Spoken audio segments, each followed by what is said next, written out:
he has the authority. When he throws a flag, it don't care how much the guy argues with him about it. He's not going to explain to him who gave him that authority.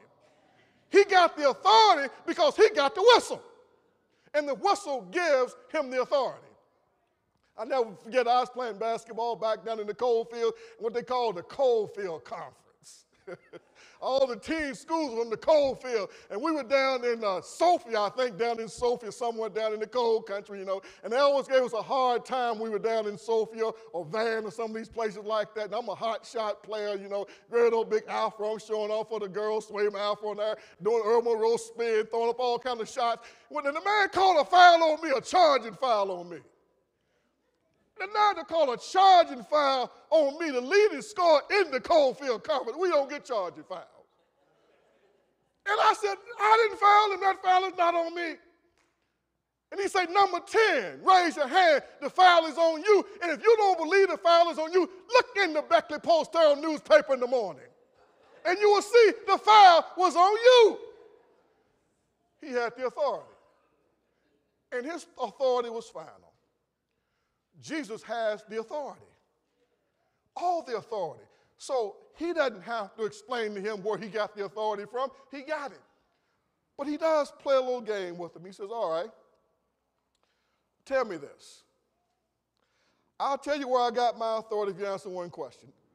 The baptism of John, did it come from heaven or did it come from men? And they reasoned together, and they huddled up, and they caught. They said, well, if we say it came from heaven, he'll say, then why didn't you believe it? But if we say it came from men, then the people will be mad at us because all the people held John as a prophet. So they came back to Jesus and said, well, we don't know. We don't know whether it came from God. We don't know where it came from men. We just don't have that much spiritual insight. And Jesus said, okay. I'm not going to tell you where I got my authority from. If you can answer that simple question, then you have no right to know where I got my authority from. Well, let me close here. I'm out of time. With lessons. Lessons that we learned from the cleansing of the temple and the confrontation there. Social evil in institutions is deeply ingrained. And social evil and evil leaders must be aggressively and publicly exposed and confronted. Social evils are deeply ingrained, deeply ingrained. In order to bring about social change, social conflict must be initiated. There's no way of not having conflict when you got the truth and you got something that's not true. The mere bringing together of the truth with the false will result in some conflict. I'm not trying to start anything, but I'm just waiting to hear from the right to life people. Because I think we got the number one case right now. I've been watching this case very closely to see how they were going to rule. A couple of years ago, the West Virginia legislature passed a law that basically protects a fetus inside of a mother's womb. And that if someone damaged the fetus while they're inside the mother's womb, that person could be criminally prosecuted. Last week, Judge Duke Bloom accepted the plea arrangement of the young man who shot a young girl in the east end of Charleston about a year ago. As a result of the altercation, her baby died. And they sentenced him for life in prison without mercy for the murder of the unborn child. Now, I'm not making this up. If y'all read the newspaper, y'all know it was in the newspaper. It was in the newspaper. Now we got a challenge here. Okay, that if someone tries to kill somebody else and kills their unborn child, as a result of that, can be tried and convicted and sentenced as a murderer, has the state of West Virginia and the court not established and affirmed that the life inside the womb was a child. And it says nothing about viability. The law doesn't say that the fetus has to be viable outside the body. It doesn't say that at all. Now, y'all Christians, right? Most of y'all pro-lifers, right? So why ain't y'all watching this and talking about this? This is how you bring about change.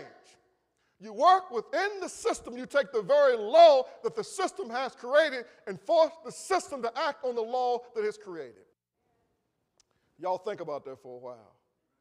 So it's easy for us just to talk. See, Christians are brave inside the church. Oh, we get together and we talk about how bad God are, and we got all this power, you know, and this, that, and the other. But we get out in the street, man, we like church mice.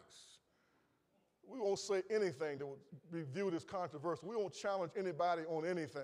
Let them do anything they want to do, and we won't say a word. And then run back to the church and talk all big and bad. Y'all know I'm telling the truth.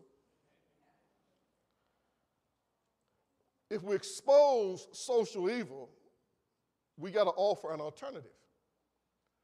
So Jesus offered the kingdom of God. We just can't tell society how bad it is, how corrupt it is, how evil people are. We got to offer the alternative, and the alternative is the kingdom of God. The alternative is the program of God. And we got to remember that it is a common people that we're reaching out to in the name of the Lord. If you read in that text, you will say the people heard him gladly. The people heard him gladly. They feared the people. The reason they didn't stone him right there on the spot is they feared the people. That he had garnered around him because of his sincerity, because of his honesty and his truth, and his compassion and his desire to do nothing but advance God's kingdom. And lastly, great care must be used in identifying the central problem.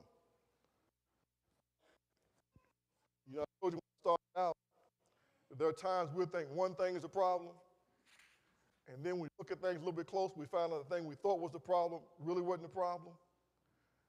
And so the people in Israel thought that the Roman government was the problem, but the real problem wasn't the Roman government, because had they threw off the Roman government, they had the same exploited people ruling over them.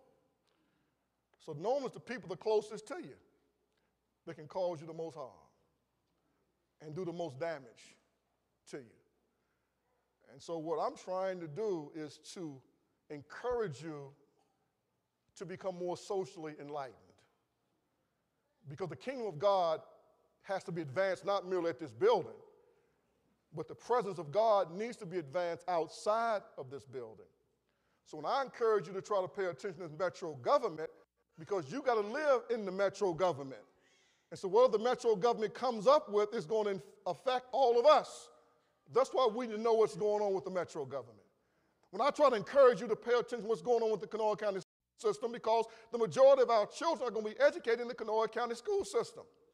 And when you got a school system where 600 kids are dropping out every year, and a third of those who do graduate cannot do college level work, and another third are not ready for employment, we got a problem.